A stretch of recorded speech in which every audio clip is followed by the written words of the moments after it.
सभी को नमस्कार। स्वागत है आपके अपने YouTube चैनल अपनी कलम अपनी आवाज़ पर। दोस्तों, सवाल जो आपकी 9वीं सीरीज, आपकी जो इस सीरीज़ के माध्यम से जो सब प्रश्न आते हैं डॉक्यूमेंट्स को लेकर हो और किसी भी प्रकार के, हम यहाँ पे सीरीज़ के माध्यम से सवाल जो आपकी जो सीरीज़ है उसके माध्यम से जवाब देने की कोशिश करते हैं। समय मिलता है तो उन्हीं कमेंटों को वहाँ पर जवाब दे देते हैं या उन सवालों को उठाकर एक वीडियो के माध्यम से जवाब देते हैं, जिससे सभी विद्यार्थियों तक वो बात पहुंच सके जिनको उन प्रश्नों की उत्तरों की आवश्यकता है। ठीक है, तो आज हम विशेष बात करने वाले हैं महिलाओं से संबंधित जो सवाल आए हैं।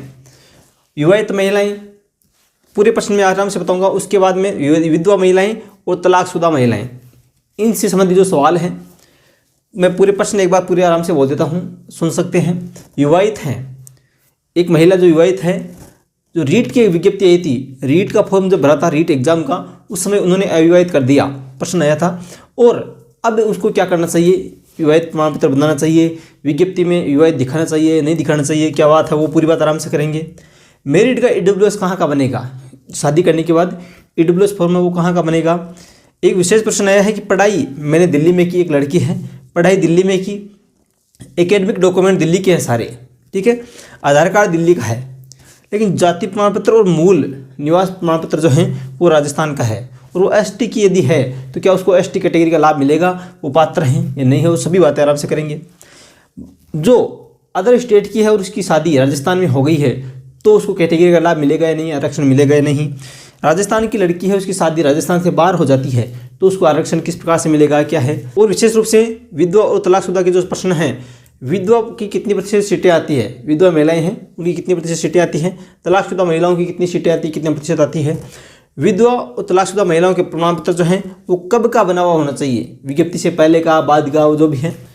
तलाकशुदा का जाति मूल निवास प्रमाण पत्र कहाँ का हो, ये मुख्य सवाल जो बार बार पूछे जा रहे हैं, इन सभी सवालों को लेकर बात करेंगे।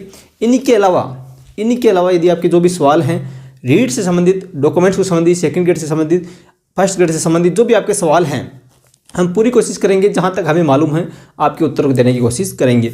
ठीक है, तो आप कमेंट कर सकते हैं, नया अपने कमेंट बॉक्स में कीजिए, और नेक्स्ट वीडियो जो बनेगा सवाल जो आपकी 10वीं सीरीज, उसमें आपके प्रश्न उठा दिया जाएगा। तो ठीक है दोस्तों, पूरी बात आराम से करेंगे। उससे पहले वीडियो को लाइक कर दे, शेयर कर दे सभी के साथ, और चैनल पर आप नए हैं तो सब्सक्राइब कीजिए और बेल आइकन दबा लीजिए। हमारे यहाँ हिंदी व्याकरण का कोर्स चल रहा है, आप सभी को पता है, आप वहाँ से भी जुड़ सकते हैं। आपके छोटे भाई बहन जो भी आप हिंदी की तैयारी कर रहे हैं उनको यहाँ पे जोड़िए, उनको प्लेलिस्ट शेयर कीजिए। किसी भी कंपटीशन जिसके सिलेबस में हिंदी है उनको यहाँ पे जोड़ सकते हैं। इसके अलावा आप हमारे टेलीग्राम ग्रुप अपनी कलम अपनी आवाज़ से भी जुड़ सकते हैं। टेलीग्राम पे जाके सर्च कराना है अपनी कलम अपनी आवाज़, तो आपको पहले कमेंट में लिंक भी मिल जाएगा, वहाँ से भी आप जुड़ सकते हैं। देखिए, बिना देर के शुरू कर रहे हैं। पहला प्रश्न कि विवाहित हैं, कोई महिला विवाहित है और रीट जब एग्जाम फॉर्म भरा गया था उस समय उन्होंने अविवाहित कर दिया, अब उनको क्या करना चाहिए। बार बार प्रश्न आ गए, बहुत सारे प्रश्न आ गए हैं।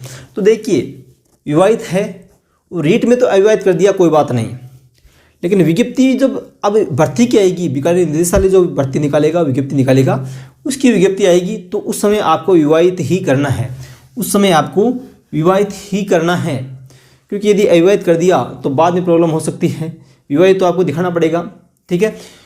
अब क्या करें, तो बात एक ही है, आप अपना मैरिज सर्टिफिकेट बना लीजिए, बनता है तो। यदि विज्ञप्ति से पहले नहीं बनता है तो आप विज्ञप्ति की लास्ट डेट है उससे पहले भी बना सकते हैं, विज्ञप्ति की लास्ट डेट से पहले भी आप बना सकते हैं। फिर भी यदि किसी कारणवश नहीं बनता है तो आप एक शपथ पत्र बनवा सकते हैं नोटरी के माध्यम से आदि, वो स्टाम्प पर 50 रुपये का स्टाम्प, उस पर नोटरी करवा लीजिए और उसका शपथ पत्र आप बयान कर सकते हैं कि मेरा मैरिज सर्टिफिकेट बना नहीं है और मैं विवाहित हूँ, ठीक है, इस प्रकार से। तो विवाहित हैं तो आपको अभी विवाहित कर देना है इस विज्ञप्ति के अंदर। अगला सवाल लेते हैं, मैरिड का विवाहित महिला है तो इसका EWS जो है वो कहाँ का बना हुआ होना चाहिए, पीहर पक्ष का हो या ससुराल में बनेगा, कहाँ बनेगा। तो देखिए, ये थोड़ा पेचीदा सवाल भी है और अब इसका निर्णय भी आ चुका है, ठीक है, स्पेशल नोटिस भी आ चुका है, इसमें आपको कंफ्यूज होने की आवश्यकता नहीं है। विज्ञप्ति में लिखा हुआ 3rd ग्रेड 2018 की जो विज्ञप्ति थी उसमें साफ लिखा हुआ है कि आय और जाति का विवरण है वो पिता के द्वारा लिखा हुआ, पिता का जो है वो चलेगा। लेकिन EWS का कहाँ का हो, अब इस 2021-22 में क्या होगा, तो आपको क्लियर कर दूँ, उस नोटिस में ये लिखा गया है कि आप यहाँ पे देख भी सकते हैं, जहाँ उसका ससुराल है उसके उपखंड स्तर पर वो आपका EWS सर्टिफिकेट है वो बन जाएगा, ठीक है। तो आपका ससुराल पक्ष से EWS बन जाएगा, पिता अपनी आय और जाति का विवरण देता है। अब विशेष सवाल देखिए, पढ़ाई, एक लड़की, बहुत सारे ऐसे बंदे हैं जो बाहर से पढ़ाई करते हैं, कंफ्यूज हो जाती है, नॉर्मल सवाल है, लेकिन आप यहाँ पे आराम से देख सकते हैं कि पढ़ाई किसी ने दिल्ली में की है, एकेडमिक डॉक्यूमेंट जो सारे हैं वो दिल्ली के हैं, आधार कार्ड भी दिल्ली का बना लिया है, और उसकी जाति प्रमाण पत्र जो है, कास्ट सर्टिफिकेट और मूल निवास प्रमाण पत्र जो हैं वो राजस्थान की यदि हैं, राजस्थान के बन जाएंगे आराम से, जन्म के आधार पे हो और हो तो जाति मूल राजस्थान के बन जाएंगे। वो बना हुआ है। प्रश्न ऐसा आया है कि पढ़ाई दिल्ली में किया मैंने, एकेडमिक डॉक्यूमेंट सारे दिल्ली के हैं और आधार कार्ड मेरा दिल्ली का है, इतने तो डॉक्यूमेंट सारे हैं वो दिल्ली के हैं। उसके अलावा जाति जो मूल है वो राजस्थान की है और वो एसटी कैटेगरी से हैं, तो कि उसको आरक्षण मिलेगा या नहीं, जाति मूल के आधार पर वो मान्य है कि नहीं। तो देखिए इसका जवाब सीधा सा यही है कि आप ये दर्शा सकते हैं कि मैं पढ़ाई के लिए दिल्ली गई थी या गया था। डॉक्यूमेंट एकेडमिक डॉक्यूमेंट बाहर के हो सकते हैं, बाहर से सभी बीएड आदि भी करते हैं और हैं। आधार कार्ड बाहर का हो सकता है, एड्रेस आप चेंज करवा सकते हैं इन डॉक्यूमेंट्स के आधार पे।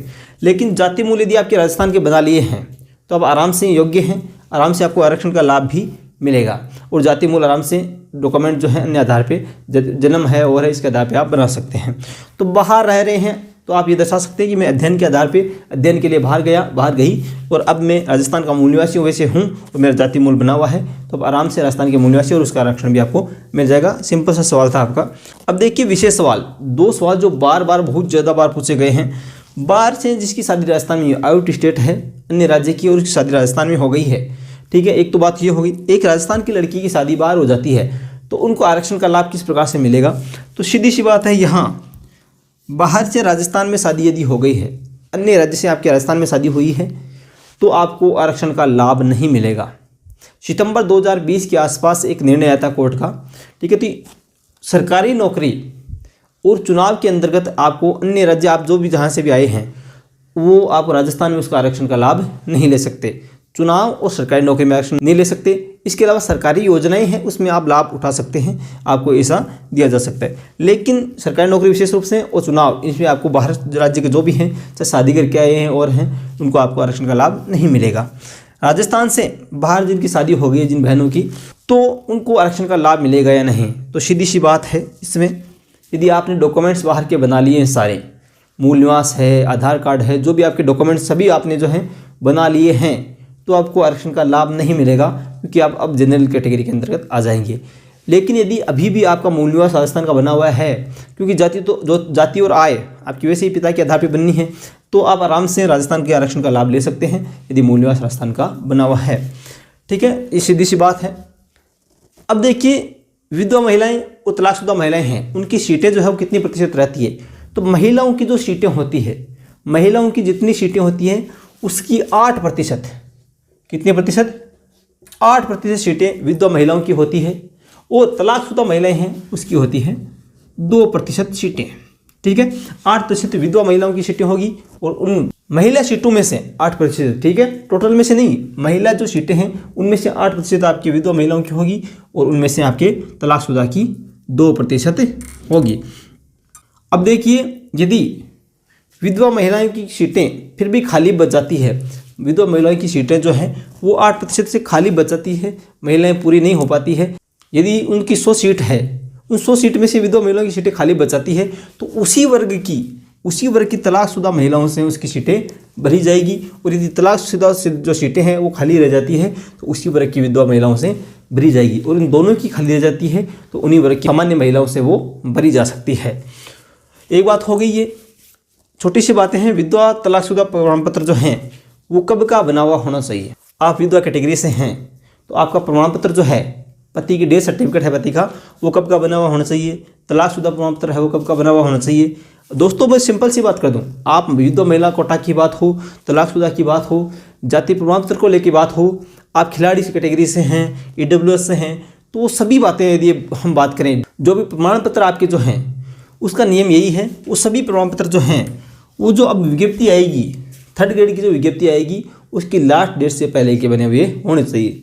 सभी सर्टिफिकेट जो हैं आपके वो आप किससे पहले के होने चाहिए। आप तलाकशुदा विधवा महिलाएं जो भी जाती हैं वो सभी, EWS है वो सभी आप किससे पहले बने हुए होने चाहिए, आपकी विज्ञप्ति जो आएगी 3rd ग्रेड की उसकी लास्ट डेट से पहले के बने हुए होने चाहिए। तलाकशुदा का जाति और मूल निवास प्रमाण पत्र कहाँ का हो। देखिए तलाकशुदा की बात कर रहे हैं, तलाकशुदा महिलाएं जो है उनका, और जाति और मूल कहाँ का बना हुआ हो, तो बात सिंपल सी है दोस्तों, तलाकशुदा है तो उसका जाति तो वैसे ही पिता के घर से बनती है, पिता के आधार पे, और मूल निवास राजस्थान के आधार पे बनता है कि राजस्थान का मूल निवासी है, तो उसका एक बार पहले से बना हुआ है तो वही मूल निवासी चल जाएगा यदि राजस्थान में है, वरना राजस्थान से बाहर की है तो वो आपके पीहर जो है वहाँ का हो जाएगा। इनके अलावा एक मुख्य सवाल जो आप सभी को पता होना चाहिए कि विवाहित महिलाएं जो है उनकी आय और जाति है वो पिता के द्वारा बनी हुई होनी चाहिए, पिता के घर की बनी हुई होनी चाहिए। आप समझ रहे हैं कि पति के घर से जो आप अपनी आय दिखा रहे हैं, अपनी जाति दिखा रहे हैं, वो मान्य नहीं होगी। साफ लिखा हुआ आएगा विज्ञप्ति के अंदर, तो आपकी जाति और मूल पिता के द्वारा बनी हुई होनी चाहिए। मतलब पिता आवेदन करेगा कि ये मेरी पुत्री है, इसकी जाति ये है, तो वो जाति और आय कहाँ का बना हुआ होना चाहिए, पिता के। ठीक है, पति के आधार पर जो आप बना कर देते हैं वो मान्य नहीं होगा। ये बात आप ध्यान रखें और विज्ञप्ति की लास्ट डेट से पहले बना लें। तो मेरे हिसाब से जो सवाल थे मेरे सामने जो आए उनके मैंने जवाब देने की कोशिश की है। इनके अलावा जो भी आपके कंफ्यूज हैं, आपके सवाल हैं, आप कमेंट रख सकते हैं। जितना मालूम होगा, जितना पता होगा वो आराम से आपको बताने की कोशिश करेंगे। ठीक है साथियों, कल आपको मिलेगी अभी की 3rd क्लास जो है, समूचे बोधक है, विस्मय बोधक है, उन सभी की क्लास आपको मिलने वाली है। तो मिलेंगे नेक्स्ट वीडियो में, तब तक के लिए जय हिंद, जय भारत, धन्यवाद।